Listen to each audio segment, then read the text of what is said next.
Trump دھمکی لائی Trump نے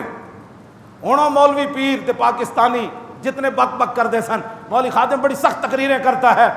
تو میں کہوں ٹرمپ نو کہو نا اسلام امن کا درس دیتا ہے کیوں جی میں تقریر کردا سی تے کہندے نے بڑی ڈاڈیاں تقریراں کرنا او چلو پاکستانی حکمران چلو جنرل باجوی نو خدا اور ہمت دے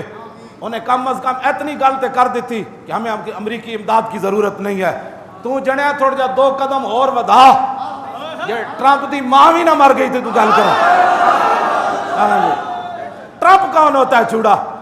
پاکستان کے اندر حملہ کرنا چاہتا ہے چوڑے تو یہ عراق نہیں ہے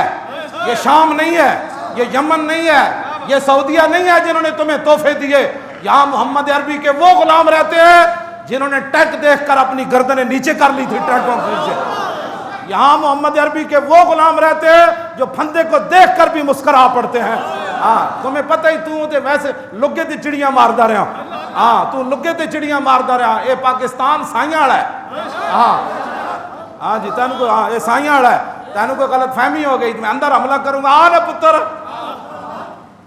ہاں تم بکواس کرنا حضور کی امت جاگی ہوئی ہے یہاں ہاں لبیک کے نعرے سے جاگی ہوئی ہے یہاں تو ہمارے 10 سالہ بچے بھی مان میں نہیں ہے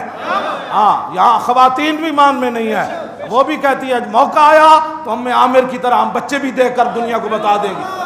تمہیں پتہ ہی نہیں ہے تو جہاں میں پہلے بھی ہم کہتے تھے ہماری قوم کو چونکہ باتیں سمجھ نہیں آتی تم نے یہود و نصارہ کے کہنے پر ممتاز قادری کو پھٹے لگایا وہ راضی ہو گیا تم نے یہود و نصارہ کے کہنے پر قرآن حدیث نصاب سے نکالا وہ راضی ہو گئے تم نے قرآن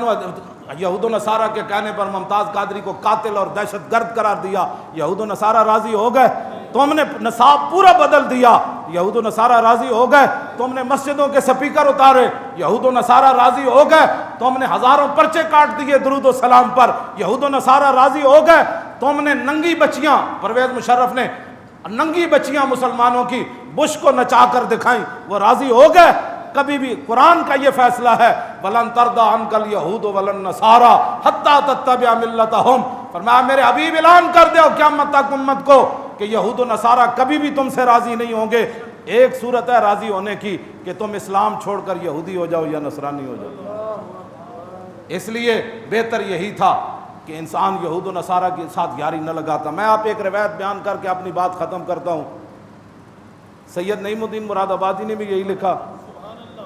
فاروق اعظم کے زمانے میں حضرت ابو موسیٰ اشعری بصرہ کے گورنر تھے حضرت عمر کو بتایا گیا کہ انہوں نے ایک نصرانی کو اپنا کاتب رکھا ہوا ہے وہ لکھتا ہے ان کے خط و کتابت حساب کتاب لکھتا ہے حضرت عمر نے ابو موسیٰ اشعری کو بلا لیا گورنر کو بلا لی فرمایا تو نے ایک نصرانی کو یہ عہدہ کیوں دیا ہے اللہ ان کو ذلیل کہتا ہے تو ان کو عزت دیتا ہے اللہ کہتا ہے ان کو دور رکھو تم ان کو قریب کرتا ہے ابو موسیٰ اشعری کہنے لگے کہ اس کے بغیر میرا گزارا نہیں سنیں ذرا بات اسلام یہ ہے ابو موسیٰ اشعری کہنے لگے کہ اس کے بغیر میرے سلطنت نظام نہیں چل سکتا یہ بڑا قابل ہے مسلمانوں کے اندر ایسا بندہ قابل کوئی نہیں اس لیے یہ میری مجبوری ہے اس نصرانی کو یہ عہدہ دینا فارق حق و باطل امام الہدا تیغ مسلول شدت پہ ترجمان نبی ہم زبان نبی حضرت عمر فرمان لگے تو فرض کر لے بھائی آج یہ نصرانی مر گیا یہ مر گیا آج بتا پھر کیا کرے گا فرمایا جو اس وقت کام کرنا ہے سمجھ لے آج یہ نصرانی زندہ ہوتے مر گیا متبادل مسلمان لیا اس سیٹ پر جب بات یہ ہو نا تو پھر اسلام اپنی آب و تاب کے ساتھ کسرا کے دروازے کھڑکا دیتا ہے جب یہود و نصارہ کو تم پروٹوکول دو گے اور ان کو بڑے بڑے عہدوں پر بٹھا کر وہ بھی 295 پر بات کرے ہاں جی وہ بھی 295 پر عیسائیوں کو بلا کر بھی 295 پر وہ بات کریں بتاؤ اے عیسائیوں قیامت تک کوئی مسلمان عیسیٰ علیہ السلام کے بارے میں کیوں بھی کر سکتا ہے تم ہمیں درس دیتے ہو امن و سکون کے اور عیسائی بھی 295 کے تم نہ بھونکو نا ہم تو بناؤ قانون عیسیٰ علیہ السلام کے بارے میں دنیا کے اندر جیڑا مرضی قانون بناؤ اسی تواڈے نال کھڑے ہاں ساڈے دل وچ کوڑ کوئی نہیں نا اساں کوئی جناب عیسیٰ دے بارے گل کرنی ਨਾ ਇੰਜ ਨਹੀਂ ਨਾ ਹੋਣਾ। ਤੁਹਾਡੇ ਦਿਲਾਂ ਵਿੱਚ ਕੋੜ ਹੈ ਗੁਸਤਾਖੀ ਰਸੂਲ ਦਾ, ਤੇ ਤਾਂ ਤੁਸੀਂ ਬਕ ਬਕ ਕਰਦੇ ਹੋ। ਜੇ ਤੇ ਦਿਲ ਵਿੱਚ ਕੋੜ ਨਾ ਹੋਵੇ ਉਹਨੂੰ ਕਹੇ ਜਿਹਦੇ ਨਾਲ ਵੱਡਾ ਬਣਾ ਦਿਓ, ਸਾਨੂੰ ਕੋਈ ਪریشانی। اس واسطے اسلام اپنا ہر چیز علیحدہ رکھتا ہے۔ ہاں جو یہود و نصارہ کا یار ہے، ہن بھی باز آ جاؤ۔